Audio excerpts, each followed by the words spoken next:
मंडळी, नुकतेच 16 मार्च ते 22 मार्च या कालावधीमधील टेलिव्हिजन TRP रिपोर्ट समोर आलेत। यामध्ये आई कुठे काय करते या मालिकेला मोठा धक्का बसलेला पाहायला मिळतोय।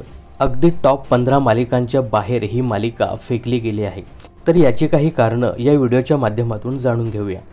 तर कधी काळी TRPच्या शर्यतीत अगदी नंबर 1ला असलेली आई कुठे काय करते या मालिकेला टॉप 15 मध्येही स्थान मिळाले नाही। खरं सांगायचं झालं तर आई कुठे काय करते या मालिकेने स्टार प्रवाहाला एक वेगळी ओळख निर्माण करून दिली होती, परंतु हीच मालिका आता TRPच्या शर्यतीत टिकून राहण्यासाठी झगडताना दिसते। मधल्या काही काळामध्ये आई कुठे काय करते या मालिकेवर मोठ्या प्रमाणात टीकासुद्धा होताना दिसत होते।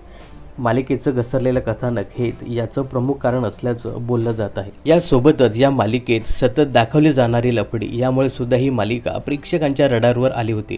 बरेचसे प्रेक्षक ही मालिका बंद करा असं म्हटल्यावर या मालिकेचे प्रोग्रामिंग हेड यांनी या मालिकेच्या वेळेतच बदल केला।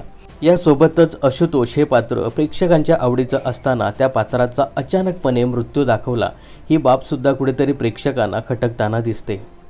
तर या मालिकेच्या कथानकात कुठल्याही प्रकारचा दम नसताना सुद्धा ही मालिका वेळोवेळी ताणली जात असल्याचा आरोप प्रेक्षक करत असताना सुद्धा मालिकेचे निर्माते, लेखक आणि दिग्दर्शक अजिबात प्रेक्षकांच्या या सूचनांकडे लक्ष देत नाहीत आणि मालिका सतत पुढे रेटली जाते। याचाच फटका कुठेतरी TRPमध्ये पाहायला मिळतोय।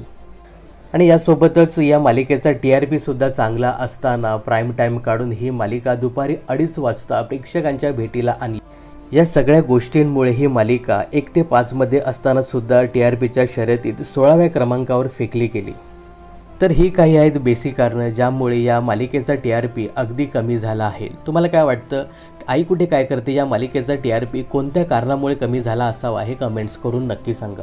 मनोरंजन क्षेत्रातील अशाच फिल्मी अपडेट्स जाणून घेण्यासाठी चॅनलला सबस्क्राईब आणि फॉलो करायला विसरू नका।